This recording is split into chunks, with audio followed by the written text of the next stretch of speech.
Hi! நேட்டிவ்க்கு வந்த vlog already நான் போட்டிருக்கேன். ரிலேட்டட் வீடியோஸில கீழ ஆட் பண்றேன். போய் செக் பண்ணி பாருங்க. நான் எதுக்காக நேட்டிவ்க்கு வந்தேன், 3 டேஸ் ஏன் இங்க இருக்க போறேன் அப்படிங்கிறது என்ன ரீசன் அப்படின்னா, அப்பாவுக்கு தல தேவசங்க. எப்புட்றா ஒரு வருஷம் ஓடுச்சு அப்படிங்கிறதே தெரியல. எவ்ரி டே நான் அப்பாவ நினைச்சிட்டே இருக்கனால, எனக்கு இந்த வருஷம் எப்படி ஓடுச்சுன்னு எனக்கு தெரியலங்க ரியலாவே.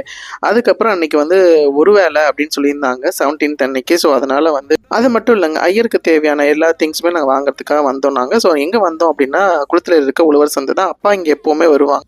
அப்பா வந்து இங்க உழவர் சந்தையில எல்லா கடையிலயுமே சுத்தி வாங்கிட்டே இருப்பாரு. நான் கேட்பேன், "ஏன்ப்பா ஒரே கடையில எல்லாமே கிடைக்குது. ஏன்ப்பா நீங்க வாங்குறீங்க?" அப்படின்னா, "இல்லப்பா எல்லாருக்குமே வந்து பகிர்ந்து நம்ம குடுக்கணும். இங்க எல்லாருமே கஷ்டப்பட்டு வரவங்க தான்." அப்படின்னு சொல்லிட்டு அப்பா என்ன பண்ணுவாருன்னா, ஒவ்வொரு கடையில ஒண்ணு ஒண்ணு வாங்கி, அவங்க எல்லாத்துக்குமே அவங்க வியாபாரத்த பண்ணி குடுப்பாரு. இந்த மாரி எப்படியாப்பட்ட நல்ல மனுஷன் தாங்க விளந்துட்டோம் நாங்க. இப்ப உங்களுக்கு இந்த வீடியோல வெஜிடபிள்ஸ் இதெல்லாம் வாங்குனது பார்த்தீங்க. இன்னைக்கு ஃபுல்லா நாங்க என்னலாம் வாங்குனோம் அப்படிங்கிறது எல்லாமே பார்ட் 1, பார்ட் 2, பார்ட் 3ங்கிற வீடியோ வரும். நானும் ஒய்ஃபு, ஷஷ்டிக்கு தான் எல்லா இடத்துக்கும் போனோம் நாங்க. இந்த மாரி வீடியோஸ் பார்க்க சேனல் சப்ஸ்கிரைப், லைக் பண்ணி கமெண்ட் பண்ணுங்க. பாய்.